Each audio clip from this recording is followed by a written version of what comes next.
Hello everyone, good morning. আজকে আবার তোমাদের সামনে নিয়ে চলে এসেছি what I it in a day day 4 নিয়ে। তো সকাল সকাল দেখলেই আমি গরম জল আর আলমন্ডস খেয়ে নিলাম। দেন আমার চলে আসলো ছাতুর শরবত।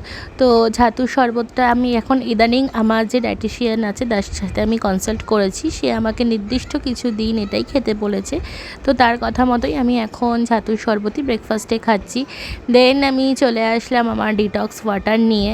তারপরে মিড মর্নিংয়ে একটা ফ্রুটস খেতে হবে। তো মৌসম্বির জুসটা কিন্তু আমি মেয়েকেও যেহেতু মৌসম্বি খাওয়াই, তো সেই সাথে সাথে আমিও জুস করে খেয়ে নিই। আমার না খুব একটা দাঁতে ফল খেতে ভালো লাগে না। তো যাই হোক, তারপরে লাঞ্চের টাইম হয়ে গেল। লাঞ্চে আজকে করেছিলাম কাঁচকলা আলু দিয়ে মাছের ঝোল, কুমড়োর তরকারি, আর একটু ডাল ছিল, আর একটা বেগুন ভাজা ছিল। তো চলো তাড়াতাড়ি করে ভালো মতো লাঞ্চটা সেরে নিলাম। তারপরেই 4টে নাগাদ আমি চলে আসলাম আমার দইয়ের বাটি নিয়ে। তো একটু ওর মধ্যে একটু বিট নুন দিয়ে নিয়েছিলাম, আর বসে বসে প্রাকৃতিক দেখছিলাম আর দই খাচ্ছিলাম। দেন তো এক্সারসাইজ করে নিয়েছিলাম আধা ঘন্টার মতো। তো এক্সারসাইজ করার পরে চলে এসেছি রান্নাঘরে। রাত্রিবেলা আজকে বানাবো ডালিয়া।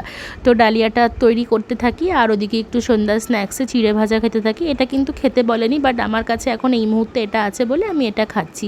এই যে রাত্রের প্লেট, বেগুন ভাজা, পনির, আর হচ্ছে ডালিয়া আর শসা খেয়ে রাত্রে শোয়ার আগে ড্রিঙ্কসটা খেয়ে নিলাম। আর সারাদিনে 4 লিটার জল কিন্তু মাস্ট খাবে। টাটা।